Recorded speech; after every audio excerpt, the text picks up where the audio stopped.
President Biden was warned. Back in February 2021, as Congress debated the $2 trillion American Rescue Plan, former Treasury Secretary Lawrence Summers made the case that the bill might set off inflation.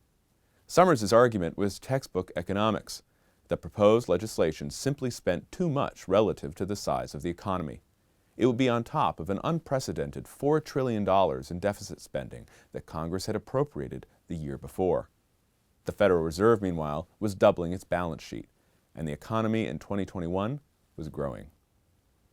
Biden didn't pay attention to his fellow Democrat.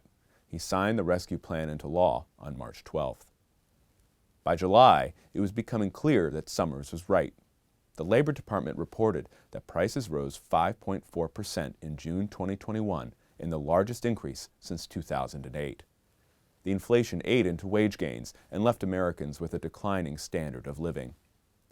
Rather than admit error, the Biden administration and its supporters launched into a series of rhetorical dodges in order to duck responsibility for the consequences of their own policies. The first stunt was to assert that the inflation was transitory. True, there was reason to suspect, or to hope, that inflation wouldn't last. The pandemic, after all, had warped the global economy, so it was understandable to assume that once the Biden administration got the pandemic under control, inflation would come under control too. Except the Biden administration didn't get the pandemic under control. The pandemic endured. And yet Biden's people kept insisting that inflation was transitory, and they didn't really understand what all the fuss was about. They treated inflation as a first world problem. The data that came out in December, though, was enough to make the administration flip its script. On December 10, the Labor Department reported that prices had risen at a faster rate in November 2021 than in the previous 39 years. Suddenly, inflation wasn't transitory anymore. The administration and its allies in Congress needed new scapegoats. Their next trick was to blame price increases not on the $6 trillion in deficit spending that they and the Trump administration had appropriated over the past 2 years, or on the Fed's ultra-loose monetary policy, but on greedy businessmen and corporate monopolies. On Thanksgiving Eve, for example, Elizabeth Warren went after, this is not a joke, big poultry.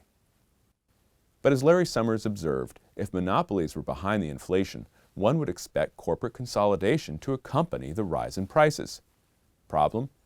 There is no basis whatsoever, Summers wrote, in thinking that monopoly power has increased during the past year in which inflation has greatly accelerated.